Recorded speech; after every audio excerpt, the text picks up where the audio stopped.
প্রতিবার ফিল্মফেয়ার পুরস্কারে উঠে আসে বিতর্ক। এবারও তার ব্যতিক্রম হয়নি। সম্প্রতি অনুষ্ঠিত হয়েছে ৭০তম ফিল্মফেয়ার অ্যাওয়ার্ড। এবার অ্যাওয়ার্ডে বেশ কিছু চমক দেখা গিয়েছে। লাপাত্তা লেডিসের জয় জয়কার ৭০তম ফিল্মফেয়ারে। তবে লিড মেল রোল এবং ফিমেল রোল নিয়ে হচ্ছে আলোচনার সমালোচনা। বিশেষ করে ফিমেল সেরা অভিনেত্রী পুরস্কার নিয়ে এবার উঠেছে বিতর্ক।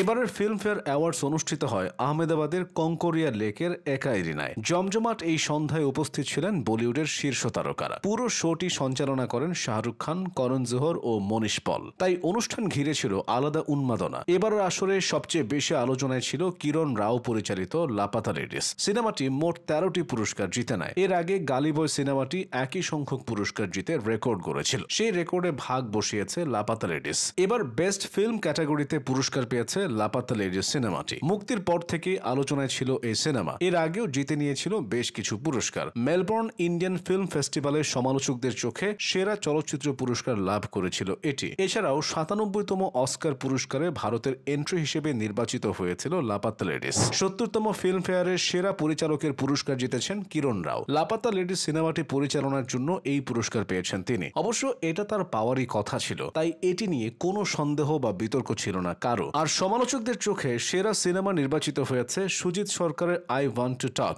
বক্স অফিসে তেমন সাড়া না ফেললেও সমালোচকদের চোখে ভালো প্রশংসা পাচ্ছে এই সিনেমাটির গল্প সত্য ঘটনা থেকে অনুপ্রাণিত, যেখানে অর্জুন সেন নামের একজন মার্কেটিং ব্যবসায়ী আকস্মিকভাবে ক্যান্সারে আক্রান্ত হন এবং তাকে ১০০ দিন বাঁচার সময় দেওয়া হয়। তার জীবন ও তার কন্যা রেয়ার সঙ্গে সম্পর্কের জটিলতা, সময়ের সঙ্গে সেই সম্পর্ক দৃঢ় হওয়া এবং আস্থা ফিরে পাওয়া এই সিনেমার মূল গল্প। এবারের ফিল্মফেয়ারে লিডিং রোলে বেস্ট অ্যাক্টর ক্যাটাগরিতে পুরস্কার পেয়েছেন দুজন অভিনেতা। অভিষেক বচ্চন পেয়েছেন আই ওয়ান্ট টু টক সিনেমার জন্য, আর কার্তিক আরিয়ান পেয়েছেন চান্দু চ্যাম্পিয়ন সিনেমার জন্য। আর সমালোচকদের চোখে সেরা অভিনেতা হয়েছেন রাজকুমার রাও। তিনি শ্রীকান্ত সিনেমায় অভিনয় করে মন জয় করেছেন। একজন দৃষ্টিহীন ব্যক্তি হয়েও কঠোর পরিশ্রম, আত্মবিশ্বাস ও মেধার মাধ্যমে বড় সাফল্য অর্জন করা গল্প উঠে এসেছে এই সিনেমায়। সেরা অভিনেত্রী নির্বাচিত হয়েছেন আলিয়া ভাট জিগ্রা সিনেমায় অভিনয় করে। তবে তার এই পুরস্কার উস্কে দিয়েছে নতুন বিতর্ক। কেউ কেউ বলছেন আলিয়ার এই পুরস্কার বলিউডের স্বজনপ্রীতি আবার প্রমাণ করেছে। ভাসানবালা পরিচালিত এই সিনেমায় ভাইয়ের জন্য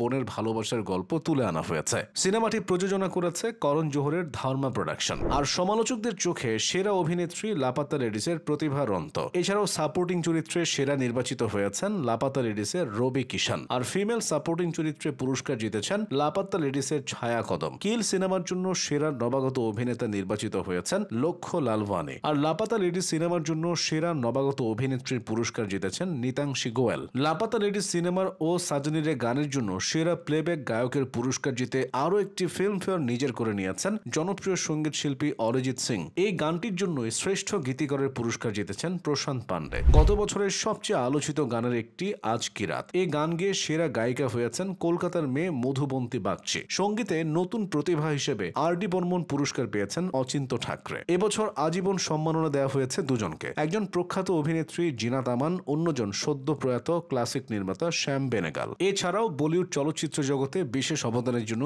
দিলীপ কুমার, মীনা কুমারী, অমিতাভ বচ্চন, জয়া বচ্চন, রমেশ সিপ্পি, বিমল রায়, শ্রীদেবী, শাহরুখ খান, কাজল এবং করণ জোহরকে পুরস্কৃত করা হয় এবার।